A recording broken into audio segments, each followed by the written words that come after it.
அவன் தான் தீய சக்தி. என்ன தீய சக்தி அவன்? அவன் பொண்டாட்டி அவன்கிட்ட இருக்கா போல. அவன் பொண்டாட்டி அவன்கிட்ட அவன்கிட்ட இருக்கா? என்ன நீ பேசுறீங்க? என்ன நீ பேசலாம்? திருச்சியாவை கூட்டிட்டு திருச்சியாவுல எல்லாத்தையும் கொடுக்க பையா. அவனுக்கு என்ன இருக்கும்? என்ன ப்ரோ? அவங்க இளைஞர் இருக்கா, நம்ம இளைஞர் இல்லையா? எங்கள் அண்ணன் உதயநிதி அவர்கள் தமிழகத்தில் சிறந்த ஒரு இளைஞரின் எழுச்சி நாயகனாக செயல்பட்டு கொண்டிருக்கிறார். மக்களின் நாயகனாகவும் வாழ்ந்து கொண்டிருக்கிறார்.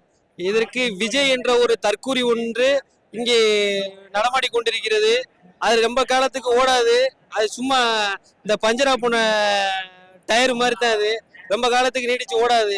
இந்த எலெக்ஷனை சந்திச்சோட அது அதோட முடிஞ்சு ஓடி போயிடும். ஆனா எங்க அண்ணன் இளைஞர் அணியை வந்து 75 ஆண்டுகள் இயக்கிய இந்த இந்த திமுக கட்சியை இயக்கத்தை வழிநடத்தி கொண்டிருக்கிறார். அவன் இன்னைக்கு வந்து விட்டு நான் உடனே முதல்வர் ஆயிருவேன் அதாயிருவேன்னு சும்மா சொல்லிக்கிட்டு இந்த ரைமிங்ல சினிமால பேசுற மாதிரி பேசிட்டு இருக்கேன்.